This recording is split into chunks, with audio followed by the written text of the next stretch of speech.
mahujaji wa matumaini pamoja katika sala. Leo tunaadhimisha sikukuu ya kupaa mbinguni kwa Bwana wetu Yesu Kristo. Ni siku 40 baada ya sherehe za Pasaka, na wiki ijayo tutakuwa tunasherehekea ujio wa Roho Mtakatifu. Na wakati ambapo tunasherehekea sikukuu ya kupaa mbinguni kwa Bwana Yesu Kristo, tunaelezewa ni jinsi gani kwanza maisha yake yalivyokuwa. Katika somo la kwanza kutoka kitabu cha Matendo ya Mitume, tunasikia Theofilo anasimulia yote aliyoyafanya na kuyafundisha Yesu Kristo toka mwanzo mpaka siku waacha wanafunzi wake na kutumia nguvu za Roho Mtakatifu. Na kitu ambacho kilimthibitisha Yesu Kristo ni kazi zake alizozifanya, na kazi hizi alizifanya kwa upendo, kwa ukarimu na kwa kujitolea. Ndio maana katika somo hili tunasikia ya kuwa kazi za Yesu Kristo zimethibitishwa kwa sababu ya uhai wa sadaka yake, kupitia kwa mateso aliyoyapitia na akajitolea kwa ajili yetu sisi, ili tuweze kutambua Mungu na kuwa karibu na ufalme wake.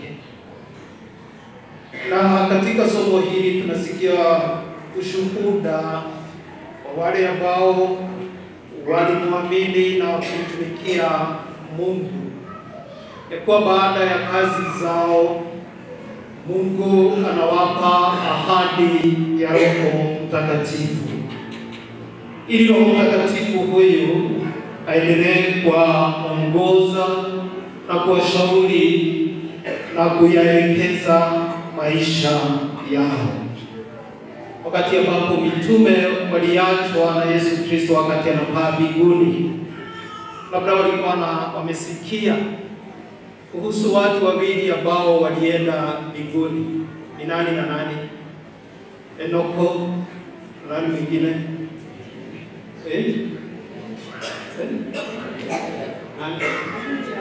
Elijah, sidio? Enoko na Elijah. Hao ndio walikuwa wanafahamu walienda mbinguni. Sasa wamesikia Kristo na pia anapaa na anaenda mbinguni. Kwa hivyo kama wanadamu wanawoga, wana wasiwasi, wanasononeka katika maisha yao, lakini Mungu Kristo anawapa matumaini. Anawaambia hata ingawa naondoka, nitazidi kubaki pamoja nanyi kwa njia ya Roho Mtakatifu. Na kwa hivyo kuondoka kwa Yesu Kristo sio kuondoka kule ambao sisi labda tunajua, lakini anarudi kwa mitume wake na anarudi kwetu in a new presence, kwa njia iliyo mpya. Na ndio maana tunasikia anawaambia wakati ambapo naondoka, inawakabidhi kazi ya kuinjilisha, kazi ya kubatiza, kazi ya kufundisha, kazi ya kutii amri za Mungu, na sio tu kwa siku moja, siku zote za maisha yao. Kama Kristo basi anawaambia ya kuwa kupaa kwake kunawapa nguvu waamini, ili waendelee kuwa ishara hai za uwepo wa Mungu katika uso wa ulimwengu. Mama Kanisa nazidi kutuhimiza ili tuweze kuenzi njia ambazo Mungu anabaki katikati yetu, anabaki kuwa pamoja nasi. Na njia moja ambayo Mungu anabaki kuwa nasi ni kwa njia ya neno lake takatifu. Neno hili hata ingawa linatuzungumzia kila mmoja kwa wakati wake, lakini vile vile linatuzungumzia au linanena nasi tukiwa jumuiya, tukiwa vikundi. Ndiyo maana kama jumuiya ya mitume tunaalikwa ili tuweze kukubali wito na mwaliko wa Kristo kupenda kuingia katika jumuiya ndogo za Kristo na vile vile kuingia katika vikundi na vyama vya kitume. Ila tu katika jambo hilo sisi ni wanadamu na mara nyingi tuko na udhaifu wetu, na kama hatuna udhaifu basi hatutaki kuwajibika kikamilifu katika matendo na kazi za kiimani. Ndio maana utapata watu wengi wanapigiwa kengele wajiunge na jumuiya na hawataki kujiunga na nini? Na jumuiya. Utafikiria watu wengine wanapigiwa kengele wajiunge na vikundi na vyama vya kitume, lakini wametosheka pahali walipo. Jumuiya ndogo za Kikristo na vyama vya kitume ni njia moja ambayo Mungu anaitumia kama zawadi ya Roho Mtakatifu ya kuendeleza karama zake katika waumini wake.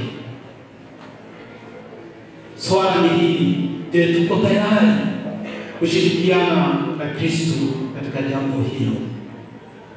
Jambo la pili ambalo kanisa linatualika ili tuweze kuwa ishara hai za uwepo wa Mungu katika uso wa ulimwengu ni kwa njia ya kushiriki katika masakramenti ya kanisa. Katika sakramenti za kanisa tunakutana na Kristo akiwa hai, mzima na mkamilifu. Na Kristo katika sakramenti hizi anatutia nguvu. Sakramenti za kanisa ni nguzo moja inayosimamisha imani yetu. Ndiyo ambayo inatuonyesha the uniqueness of the Catholic faith starts in the celebration and the extension of the sacraments. Jinsi tunavyopokea na jinsi ambavyo tunasherehekea sakramenti za kanisa. Katika kusherehekea sakramenti za kanisa, hizi ndizo ambazo zinatengeneza nasari ya miito na nasari ya wahudumu katika kanisa na katika jamii. So tuweze kuona ya kuwa na tujiulize, tunapenda kupokea Kristo katika sakramenti za kanisa. Kama hatumpokei, ni nini ambacho kinatuzuia? Ni nini ambacho ni pingamizi kwetu? Kanisa linatupatia nafasi. Kama kuna pingamizi ambalo lipo, tuweze kuliondoa kwa kukutana na huruma na upendo wa Mungu kupitia kwa sakramenti ya maungamo. Wale ambao wako katika sakramenti ya ndoa, kuweza kualika Mungu abariki familia zao na wito wao kwa kupokea kupitia kwa sakramenti ya ndoa. Tuna bahati kwa sababu hapa tumeambiwa tuweze kujisajili sababu ya ndoa za pamoja katika parokia yetu. Malkia wa Mitume, mfundisho anaanza leo. Sijui kama sisi wote hapa tuko na sakramenti ya ndoa. Mkono juu tafadhali. Kama unapokea, kama uko na sakramenti ya ndoa, mkono juu. Asante sana. Kama uko na mtu ambaye hajachukua mkono, muulize. Darasa limeanza na wewe umebaki hapo kufanya nini?